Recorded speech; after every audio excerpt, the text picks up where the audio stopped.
Greetings, students of Hogwarts, Aurors, Ministry of Magic officials, and witches and wizards, and welcome back. We have been expecting you. The Forbidden section of our library has recently been updated with a new installation, allowing us to take a deeper dive into the second question that we promised to answer just last week. This question was the question that, was Tom Riddle, Lord Voldemort, widely regarded by the majority of the wizarding community, inspired at all by Gellert Grindelwald to be the Dark Lord? Gellert Grindelwald obviously predating Voldemort as the primary dark presence, being the best friend and former lover of Albus Dumbledore, who was overthrown in 1945 in one of the most climactic and greatest duels in wizarding history, consisting of himself and Dumbledore. Was Tom Riddle inspired by Grindelwald to be the next tyrannical dark presence? It just so happens that in the canonical story, 1945, the year that Grindelwald was defeated, Tom Riddle was just finishing up at Hogwarts, meaning he had already begun to descend down the very dark path he would one day choose to walk. Voldemort began performing Open Acts of Evil in 1951, and it wasn't for another 11 years, when he was eventually defeated by the Potters on October 31st at Godric's Hollow, that he truly, and the rest of the wizarding world, could truly finally sleep easy, a true testament to the power and regime that he commanded. However, we have to turn our attention to Grindelwald. Grindelwald was a very unlikely source of inspiration for Tom Riddle, as they are quite different on various amounts of plot points and superficial similarities. From the text, discounting the Fantastic Beasts saga, we can assume that Grindelwald didn't acquire command of his own country illegitimately.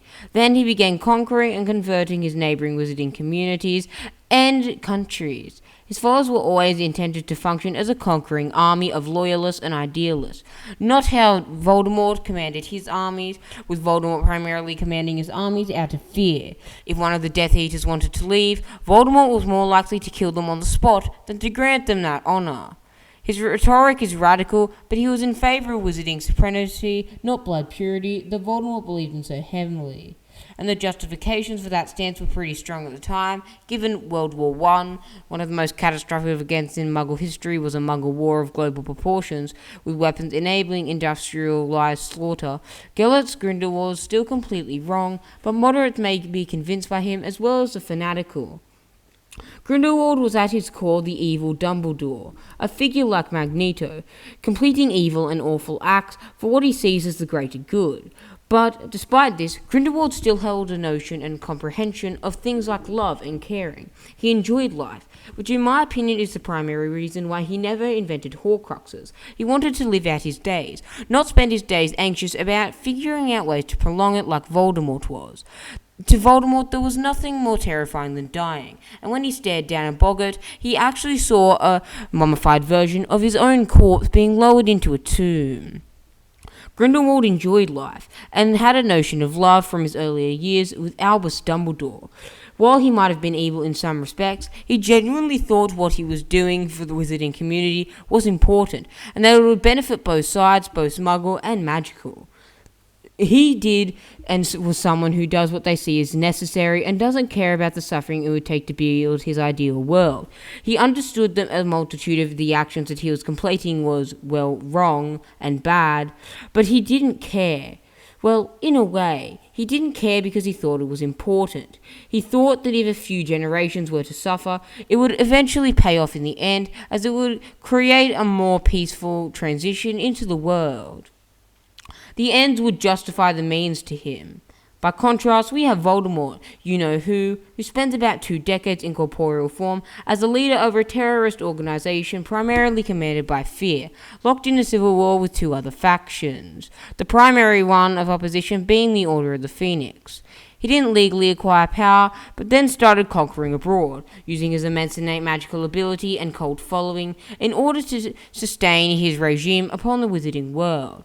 He tried to seize power by force rather than Grindelwald, who used charismatic nature in his own country for most of Voldemort's war, maintained a tenuous control over it for only the last months of his second go at it during 1998. So how did Tom's Death Eaters fight the war would be very different from Grindelwald's fought in his. Grindelwald would use tactics, However, Tom Riddle, being the arrogant man that he is, would always throw his forces like pawns on a chessboard. Grindelwald saw people as pawns, but he liked to squeeze everything he needed out of them before he discarded them. Voldemort, if someone was inferior to him, would only get them if they met the quota of a Death Eater, which was you are either murderous, insane, or completely malevolent without a shred of good in your body.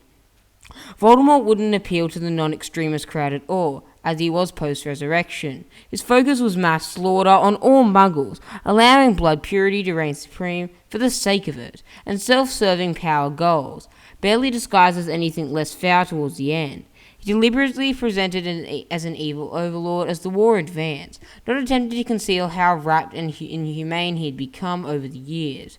His followers was intended as slaves waiting on his every whim, serving him out of fanatical loyalty or fear, though they didn't likely know that until they joined up. They likely thought they were going to be partners. While they would serve Lord Voldemort, he would hold them in respect. In reality, the only Death Eater that Voldemort ever sort of respected were only three, that being Barty Crouch Jr., Severus Snape, and Bellatrix Lestrange, the latter of which he would eventually go and conceive a child.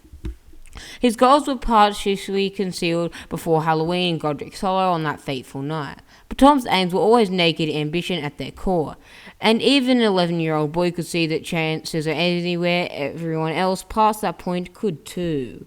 Tom is an evil Dumbledore so much as the anti-Dumbledore. Instead of being obsessed with an ideal and sacrificing almost anything to reach it like Grindelwald did, Voldemort cares about one thing, himself and power, and extremely advancing his power to become the most powerful magical force in history. No justification for what he does besides he wants to.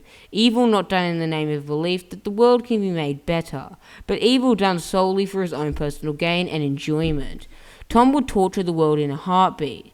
If he couldn't possess it, Grindelwald would most likely surrender his power at the stage then forge ahead. If he saw that the entire world was collapsing, he would most likely give up his tyrannical regime and come quietly. If he saw that his actions were detrimental to the wizarding community. Well, my friends and Ministry of Magic officials, what did you think of this video? Did you enjoy it? We have currently launched a few other channels. We have a Star Wars channel called Star Wars Brainbusters and a Lord of the Rings channel called One Channel to Rule Them All. I highly suggest you go and check that out. And if you'd like, share this video with your friends. Allow them to immerse themselves in the rich world of Harry Potter like you have today. Farewell, and I'll see you in the Harry Potter universe. And remember, you're a wizard, Harry.